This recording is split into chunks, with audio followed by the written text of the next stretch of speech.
Surgical strikes कल उन launch pads के ऊपर किए हैं। 150 कमांडोज का एक्शन।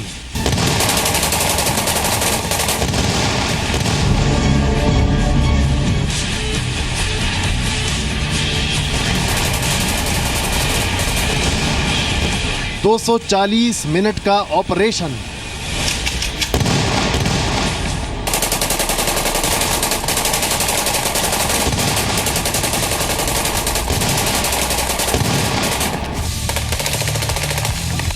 पाकिस्तान के 2 सैनिक और 38 आतंकी ढेर।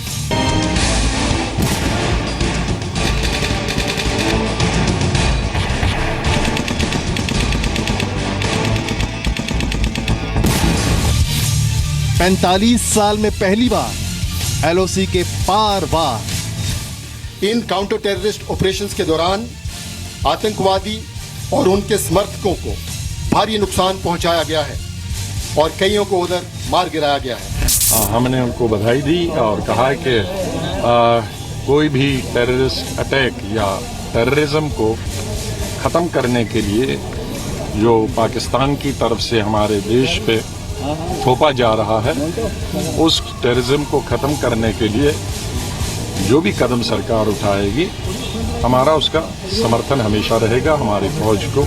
ये हमारा हक है, जो भी हमारे सैनिकों के पर हमला बोलेगा और हमें पूरा हक है उनके बेसेस डिस्ट्रॉय करने का, उनके एडमिनिस्ट्रेटिव डंप डिस्ट्रॉय करने का। मैंने जिस बात की प्रतीक्षा थी वो हो गया है। आतंक के खिलाफ ऑपरेशन मिडनाइट। इंडियन आर्मी के 150 पैरा कमांडोज ने एलओसी पार कर रहे कैसे 38 आतंकियों को मार गिराया। 45 साल में पहली बार एलओसी पार कर आतंक का सफाया करने वाला ये ऑपरेशन कैसे शुरू हुआ, कब शुरू हुआ, किसके कहने पर शुरू हुआ।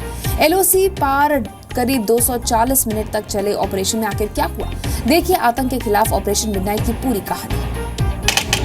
दोपहर 12 बजे कल बहुत ही विश्वस्त और पक्की जानकारी मिलने के ऊपर कि कुछ आतंकवादी लाइन ऑफ कंट्रोल के साथ लॉन्च पैड्स के अंदर एकत्रित हुए हैं, इस इरादे के साथ कि वो घुसपैठ करके सीमा के इस पार जम्मू एंड कश्मीर के अंदर या भारत के महत्वपूर्ण शहरों के अंदर आतंकवादी हमले कर सकें।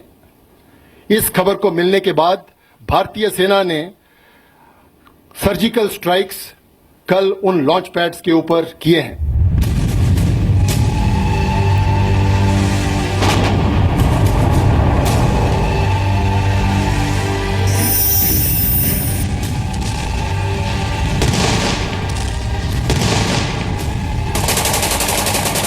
भारतीय सेना के डीजीएमओ रणवीर सिंह के इस खुलासे के बाद कि देश के जवानों ने पाकिस्तान अधिकृत कश्मीर के आतंकी कैंपों पर हमला किया है, हिंदुस्तान में खुशी की लहर दौड़ने लगी और पाकिस्तान में खलबली मच गई।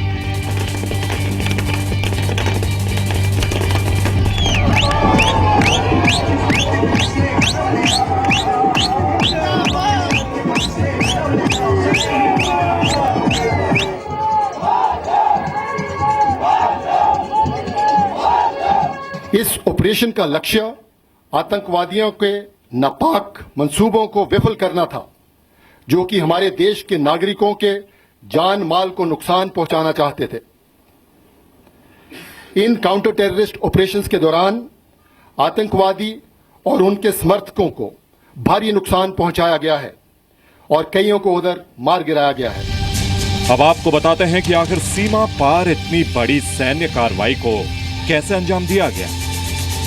27 सितंबर 2016 उरी आतंकी हमले के 9 दिन बाद 27 सितंबर को वॉर रूम में ऑपरेशन सीमा पार की पूरी स्क्रिप्ट तैयार की गई। इस वॉर रूम में प्रधानमंत्री नरेंद्र मोदी, रक्षा मंत्री मनोहर पर्रिकर, सेना के 3 अंगों के प्रमुख और डीजीएमओ रणवीर सिंह मौजूद थे। वहीं तय हो चुका था कि 29 तारीख को सूरज उगने से पहले सीमा पार आतंकी कैंपों पर हमला होगा। इन ऑपरेशंस को अब समाप्त कर दिया गया है, जिनका उद्देश्य केवल आतंकवादियों के खिलाफ कार्रवाई करना था। 29 सितंबर 2016 रात 12:30। सीमा पार आतंकी ठिकानों की पूरी जानकारी जुटाने के बाद इंडियन आर्मी के पैरा कमांडोज ने आतंकी कैंपों पर हमला कर दिया। 4 घंटे के नॉन स्टॉप ऑपरेशन के दौरान भीमबर, हॉट स्प्रिंग, केल और लीपा सेक्टर में भारतीय सेना ने 7 आतंकी ठिकाने तबाह कर दिए। पाकिस्तानी आतंकियों को संभलने का जरा सा भी मौका ना मिले, इसलिए इंडियन आर्मी के 150 para commandos line of control के 500 मीटर पार हेलीकॉप्टर से उतर गए और उसके बाद 2 किलोमीटर तक रेंग कर पैरा कमांडो आतंकी ठिकाने तक पहुंचे। पैरा कमांडोज ने पुंछ, मेंढर, माचल और नौगांव से एलओसी पार किया। सुबह 4:30 बजे 7 आतंकी कैंपों को तबाह करने के बाद ऑपरेशन खत्म हो गया। इस ऑपरेशन में 38 आतंकी और 2 पाकिस्तानी सैनिक मारे गए। एलओसी पार कामयाब ऑपरेशन के बाद भारतीय जवान सही सलामत हिंदुस्तान लौट आए। बाद में भारत ने पाकिस्तान के डीजीएमओ को इस ऑपरेशन की जानकारी भी दी। उड़ी हमले के बाद लगातार ये मांग की जा रही थी कि इस हमले का कोई बड़ा जवाब दिया जाए, और आज जिस तरह से सेना ने यह साफ कर दिया है कि उन्होंने नियंत्रण रेखा को लांघकर कई किलोमीटर अंदर जाकर जो मिलिटेंट्स के लॉन्चिंग पैड्स हैं वहां पर सर्जिकल स्ट्राइक्स की हैं, और इन सर्जिकल स्ट्राइक्स में वहां मौजूद मिलिटेंटों को खासा नुकसान पहुंचाया है। हम किसी भी सूरत में आतंकवादियों को लाइन ऑफ कंट्रोल के पार बेझिझक हरकत नहीं करने दे सकते, और ये हम बिल्कुल गवारा नहीं करेंगे कि आतंकवादी हमारे देश के नागरिकों पर किसी भी प्रकार का नुकसान पहुंचा सकें।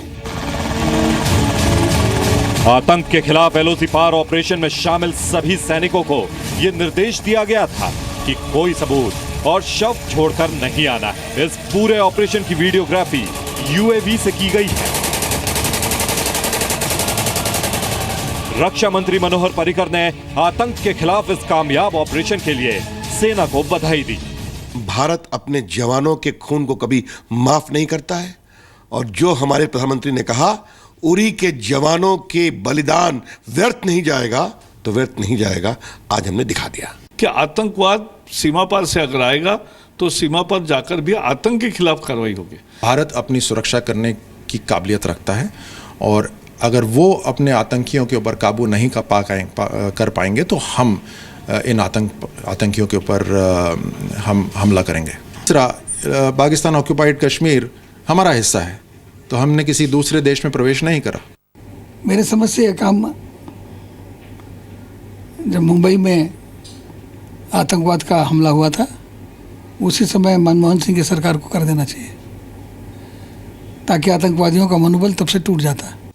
कहा जा रहा है कि सीमा पार आतंक के खिलाफ इस बड़े ऑपरेशन के लिए भारत ने अमेरिका को भी भरोसे में लिया था। श्रीनगर से खालिद हुसैन के साथ मनीष शुक्ला, जी मीडिया, दिल्ली। इंडियन आर्मी के पैरा कमांडोज की जाबाजी को पूरा देश सलाम कर रहा है। कल से पूरी दुनिया में भारतीय सेना की सर्जिकल स्ट्राइक की चर्चा हो रही है, लेकिन सर्जिकल स्ट्राइक आखिर होती क्या है, पैरा कमांडोज का मतलब क्या होता है, इसे विस्तार से आज हम आपको बताएंगे इस वीडियो रिपोर्ट के जरिए।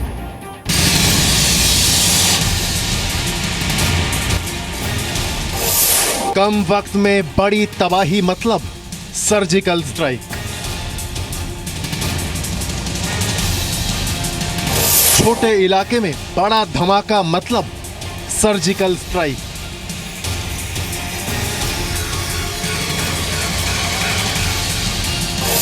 दुश्मन की बर्बादी की 100% गारंटी मतलब सर्जिकल स्ट्राइक।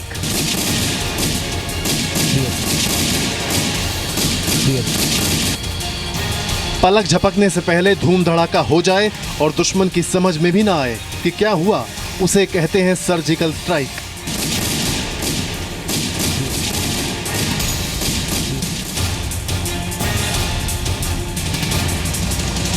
सर्जिकल स्ट्राइक में सरप्राइज फैक्टर सबसे अहम होता है, यानी टारगेट पर अचानक हमला कर दिया जाता है ताकि सामने वाले को जवाब देने का मौका ही ना मिले।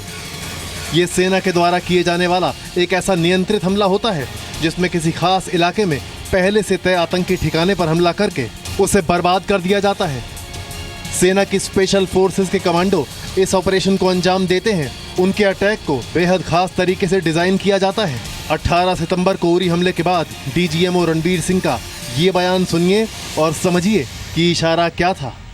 We reserve the right to respond to any act of the adversary at the time and place of our own choosing. सुना आपने, सेना ने उसी दिन कह दिया था कि जवाब दिया जाएगा, जगह भी हम चुनेंगे और वक्त भी हमारा तय किया होगा। यानी इस ऑपरेशन में सेना के कमांडो का फोकस बहुत साफ होता है। सर्जिकल स्ट्राइक में इस बात का ध्यान रखा जाता है कि जिस जगह या इलाके में आतंकी या दुश्मन छुपे हों, सिर्फ उसी जगह को निशाना बनाया जाता है। हमारी पॉलिसी स्पष्ट है, अगर आतंकवाद होगा तो हम बात नहीं करेंगे और सबसे पहले आतंकवाद पे ही बात करेंगे, और इस संयम को कोई हमारी कमजोरी ना समझे।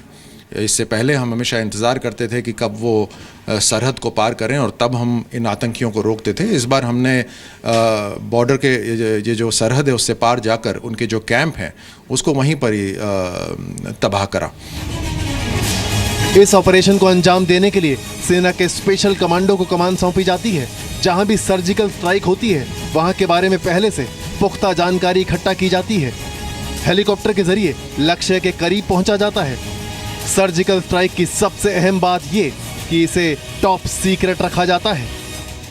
सर्जिकल स्ट्राइक मतलब जैसे आप सर्जरी करते हैं, प्रिसीजन सर्जरी करते हैं कि शरीर के जिस अंग में आपको ऑपरेशन करना होता है, उपचार करना होता है, सिर्फ वहीं काटते हैं और मिनिमम ब्लड शेड होता है। आप उसके अलावा खून नहीं बहाते, आप वहीं बहाते जितना बहुत ज़रूरी होता है और उसी अंग में। वही चीज़ सर्जिकल स्ट्राइक की बात होती है कि जितना ज़रूरी है उतना ही हमला किया जाए। और सर्जिकल स्ट्राइक की एक सबसे बड़ी चीज़ ये होती है कि एलिमेंट ऑफ सरप्राइज़, कि आप सरप्राइज दें कि अगले को ये अंदाज़ा ना हो कि अभी हो सकता है। सर्जिकल स्ट्राइक में दुश्मन को संभलने का मौका नहीं मिल पाता। एलओसी में सेना की स्पेशल फोर्सेस के कमांडो ने भी दुश्मन की टेरिटरी में जाकर पहले से तय एक्शन प्लान को बखूबी अंजाम दिया। जो ये सर्जिकल स्ट्राइक थी ये बहुत मुश्किल स्ट्राइक्स होती हैं, इसलिए कि इसके अंदर रेंगते हुए वो गए लगभग 2-3 किलोमीटर अंदर, और जहाँ पे इनके ठिकाने थे, जहाँ पे ये तैयारी कर रहे थे भारत में आने की, जहाँ से वो जहाँ पे कैंप्स थे उनको ध्वस्त किया और सही सलामत वापस आ गए, जिसमें उनके लगभग 30-35 सिपाही मारे गए। फिर उसके अलावा तो ये एक बहुत बड़ा ऑपरेशन है। पाकिस्तान पूरी तरीके से तैयार था, क्योंकि उनको भी ये एहसास था जो ऐसा कुछ हो सकता है या होने वाला है, तो वो अपनी तरफ से पूरी मुस्तैदी से रक्षा कर रहे थे। परंतु उसके बावजूद हमारे वहाँ पर हेलीकॉप्टर गए, वहाँ से ये हमारे सैनिक उतरे, रेंग कर वहाँ पर गए 500 मीटर से 2 किलोमीटर तक अंदर, और वहाँ पर उन्होंने ये 7 कैंपों पर 30-35 आतंकवादियों को, और ये हमने बिल्कुल कहा है जो ये हमारा जो हमला था केवल आतंकवादियों के ऊपर था। आसमान में 5000 से लेकर 30,000 फीट तक की ऊंचाई से छलांग लगाकर दुश्मन का खात्मा करने वाले पैरा कमांडो की ट्रेनिंग एक एक कमांडो को शारीरिक और मानसिक रूप से चट्टान की तरह मजबूत बना देती है। पैरा कमांडो का सबसे अहम हथियार पैराशूट होता है। पैराशूट को आसमान में सही समय पर खोलने की ट्रेनिंग उसके लिए सबसे अहम होती है। एक पैरा कमांडो के पास 2 पैराशूट होते हैं। पहला पैराशूट जिसका वजन करीब 15 किलो होता है, जबकि दूसरा रिजर्व पैराशूट जिसका वजन 5 किलोग्राम होता है। एलओसी के पार बैठे आतंकियों और उनके आकाओं को अब तक इस बात का अंदाजा बखूबी हो चुका होगा कि जब सेना की स्पेशल फोर्स के कमांडो आते हैं तो कैसे तबाही मचाकर दुश्मन को मिटाकर बिना खरोंच खाए वापस लौट जाते हैं। ब्यूरो रिपोर्ट, जी मीडिया।